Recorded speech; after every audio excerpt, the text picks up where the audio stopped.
नमस्कार। Ground media team एक बार फिर से मौजूद है सफ़ीदों के डीएसपी ऑफिस में। और नरवाना में एक गांव पड़ता है पिपल था, और वहां की एक समाज सेविका है जिसका लगातार अखबारों की वो सुर्खियां बनी हुई है अपने कार्य को लेकर, अपनी गतिविधियों को लेकर। जानते हैं, हमारे साथ पिपल था गांव के पूर्व सरपंच मौजूद हैं, सामने आप देख सकते हैं। टहल सिंह नाम है आपका? टहल सिंह नाम है इनका, और पूर्व सरपंच है पिपल था गाँव के। इनसे बारे में जानते हैं कि जो रेखा धीमान जिसके खिलाफ FIR दर्ज हुई है और लगातार वो अखबार की भी सुर्खियाँ बनी हुई है, इसी बारे में बात करेंगे। क्या मामला है सरपंच साहब, किस तरह क्या घट रहा है आपके गांव की जो महिला है हम आपका धन्यवाद करते हैं जो यहाँ पत्रकार हमारी बातें सुनने के लिए आए हैं। बात इस तरह है, जो पिछले भी ये घटना घटी है उसके लिए हम जींद कई बार आ चुके हैं, लेकिन हमारी कोई सुनवाई नहीं हुई। कितने दिन हो गए सरपंच साहब? ये काफ़ी दिन हो गए हैं। अच्छा, 1 महीना हो गया।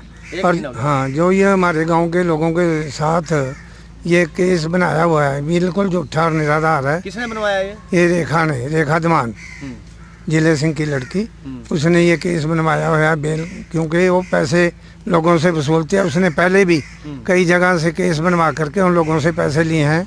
उसकी ये पहले से ही आदत बनी हुई है। और जो ये हमारे गांव के जो लोग हैं, जैसे नाथ है जवाहरलाल का, और इसका घर साथ लगता है, इसके साथ निजाज किया है।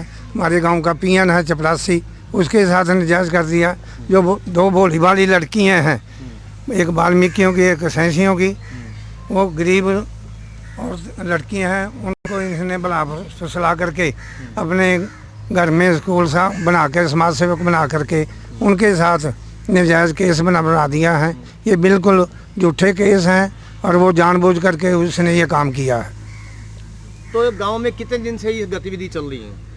इसको तो 2 साल से चल रही हैं, बाकी हमें तो अभी पता चला है। पूरा सरपंच हो, बुजुर्ग भी हो, क्या इससे आपके गांव की बदनामी नहीं हुई? बदनामी तो बहुत ज़्यादा हुई। हम सारा गांव इस काम के लिए, लेकिन हमें पता ही कौन नहीं ये जो काम है ये कर आ रही है। आपके संज्ञान में मामला कब आया था? हमारे तो अब आया जब इनके नाथ के ऊपर केस बनाया गया। इन बच्चियों को बुला फसला कर केस कर FIR कराने की इसने कही है। कहते हैं कि गांव राम को सबसे बड़ा न्यायालय माना जाता है। हाँ जी। तो अब आप गांववासी, क्या जितने भी ग्रामवासी हैं, क्या चाहते हैं? ग्रामवासी हम चाहते हैं हमें न्याय होना चाहिए, इंक्वायरी होनी चाहिए। जो इसने गलत काम किया है इसके ऊपर FIR दर्ज होनी चाहिए। किस पर? ये रेखा पर।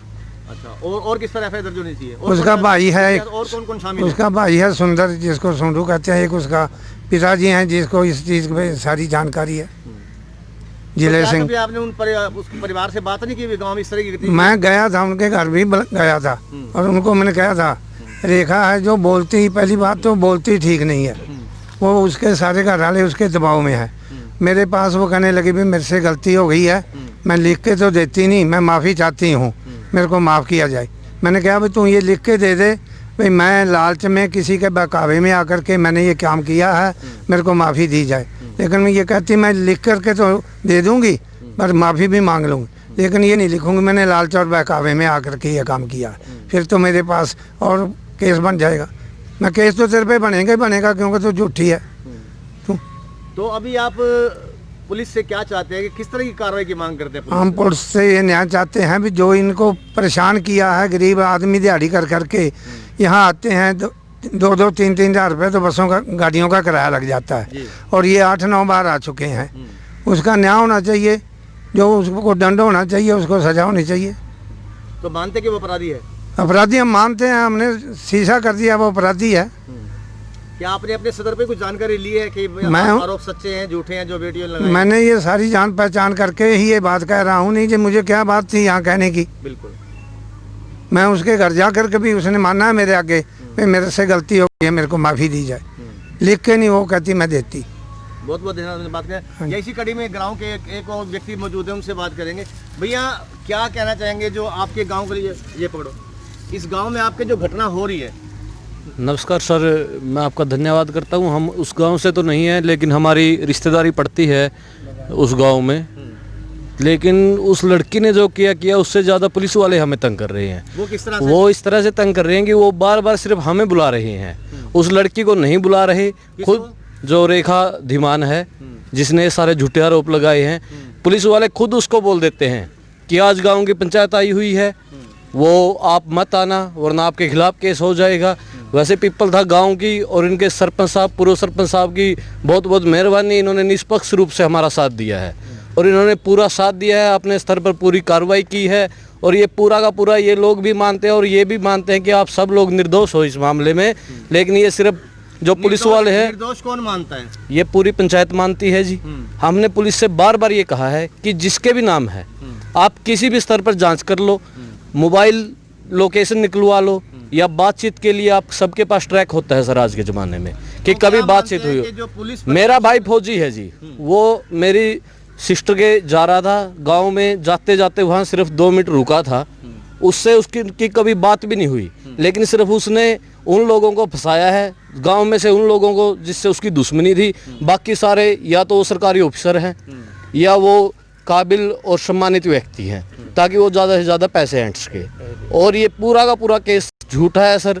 हर स्तर पर ये जांच हो चुकी है, ये मानते हैं, प्रशासन भी मानता है, लेकिन उसको ना बुलाया जा रहा है, हमें बार बार परेशान किया जा रहा है। तो हम कैथल से आए हैं। पुलिस प्रशासन है या सिविल प्रशासन उसके प्रभाव में? पुलिस प्रशासन उसके प्रभाव में है, उसकी पहुंच भी है जी। इससे पहले भी 2 मामलों में वो पैसे ले चुकी है। कौन?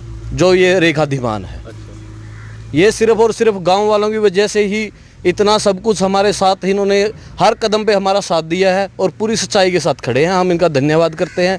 ये पूरा का पूरा केस झूठा है जी, इस बात का हर किसी को पता है। लेकिन बार बार हमें इस तरह परेशान किया जा रहा है कि पूरी पंचायत को बुला लिया जाता है, 12-13 बंदों के नाम लिखा रखे हैं, उनको बुला लिया जाता है, लेकिन वो मौके पे कभी नहीं आती। पहले उसने झूठ बोला है कि मुझे कोरोना हो गया, आज सबको बुला के हम सुबह 9 बजे से आए बैठे हैं, जब 3 बजे का टाइम हो गया, सीजन का टाइम चल रहा है, लेकिन उसके पास ना ये फ़ोन करते ना उसको बुलाते। वो कहते हैं मेरे को पता लगा दिया है ही नहीं अफसर। अभी आप इस पूरी घटना को लेकर, पूरे मामले को लेकर पुलिस प्रशासन से, हरियाणा सरकार से ऐसी महिला के खिलाफ किस तरह की, हम इसके खिलाफ कड़ी कार्रवाई की मांग करते हैं? कड़ी से कड़ी कार्रवाई चाहते हैं जी। वो आगे की भी प्लानिंग कर रही है। वो कुछ महिलाओं से ये तक बोल रही है कि मैं पैसे दे दूंगी, आप मेरे साथ चलो। वो तो खुद कह रही है कि प्रशासन के खिलाफ मेरे साथ लग के नारे लगाओ, नारेबाजी करेंगे। उसका कहीं से भी आप उसके अकाउंट चेक कराओ, उसकी बातचीत देखो सर, कितने ऊंचे ऊंचे लोगों तक है। ये तो सारे बेकसूर फंसा रखे हैं उसने, कोई बात ही नहीं है। सारा का सारा झूठा मामला है। एक भी बंदा ऐसा नहीं है जिसने कभी उसके फ़ोन पे फ़ोन तक भी किया हो। लेकिन पुलिस प्रशासन सब तरह की अनदेखी करके सिर्फ उसकी सुनवाई कर रहा है, हमारी सुनवाई नहीं कर रहा। हमें बेवजह परेशान किया जा रहा है। आज जींद के 8 चक्कर लगा चुके हैं, आज स्फिद्दो आए हुए हैं, आज फिर वही बात है कि वो आई नहीं। चलिए, काफ़ी परेशानी हो रही है आपको इस मामले में? बिल्कुल सर। जो गृह मंत्री हैं हरियाणा के अनिल विज साहब जी सर, जिनकी छवि एक ईमानदार नेता की है, हाँ जी, और है भी, ठीक है वो जी, अपना काम पूरी मेहनत से, बीमारी के दौरान भी अपनी पूरी मेहनत से लगन से काम किया उन्होंने। ठीक है जी। कोरोना काल में भी चोट लगने पर भी वो बैसाखी के सहारे भी चल के काम किया। आज इस मामले को लेकर अनिल विज साहब से आप किस तरह के इंसाफ की मांग करते हैं? हम सर सिर्फ इतनी मांग करते हैं कि वो महिला होने का नाजायज़ फ़ायदा उठा रही है। निष्पक्ष जांच हो, हमें तंग ना किया जाए, उसके खिलाफ भी जांच की जाए। एक ऐसा एंगल भी देखा जाए कि इसने पहले भी ऐसे केस कर चुके हैं। कोई इसने थाने में से वापस ले लिया, कोई केस इसने पैसे ले दे के पंचायत में से वापस ले लिया। जब पूरी की पूरी पंचायत मान रही है, प्रशासन इस बात को पीछे से तो बोलता है कि हाँ उसने झूठा कर रखा है, किसी का किसी से कोई मतलब नहीं, लेकिन उसके सामने ना उसको सामने ले जाते ना उनसे कोई बात करते। तो ये पूरा का पूरा झूठा मामला है जी। विज साहब से भी हमारी यही दरख्वास्त है कि हम निर्दोष लोग हैं, हमें बार बार परेशान ना किया जाए और इस केस को रफा दफा करके उसके खिलाफ कड़ी से कड़ी कार्रवाई की जाए। यहाँ देख सकते हैं आप, जो बात सामने निकल आई है वो पीपल था के लोग खुद कह रहे हैं कि वो महिला पूरे गांव को उसने परेशान कर रखा है, और अनिल जी साहब से उन्हें दरख्वास्त की है कि उनको मांग, उनकी जो इंसाफ की गुहार लगाई है, इंसाफ की मांग की है। अब देखना होगा इस पूरे गंभीर मामले को लेकर, जो अखबारों की ये मामला सुर्खियाँ बना हुआ है, इस पूरे मामले को लेकर पुलिस प्रशासन जो जांच आई है, जो IPS अधिकारी हैं अजीत सिंह शेखावत, जिनकी साफ़ सुथरी छवि है, एक ईमानदार ऑफिसर माने जाते हैं वो, अब ये जो पूरी इंक्वायरी है इस केस की उनके पास आई। अब देखना होगा कि सफीदों में जो अजीत सिंह शेखावत IPS अधिकारी इस पूरे मामले को लेकर किस तरह क्या संज्ञान लेते हैं, और अगर इसमें कोई भी आरोपी पाया जाता है या कोई आरोपी साबित होता है तो उसके खिलाफ पुलिस किस तरह क्या कार्रवाई करती है, बड़ी देखने वाली बात होगी। ग्राउंड मीडिया से मैं हरीश कपूर, सफीदों के DSP ऑफिस से। राष्ट्र निर्माण की जानकारी के लिए ग्राउंड मीडिया चैनल को सब्सक्राइब करें और शेयर करें।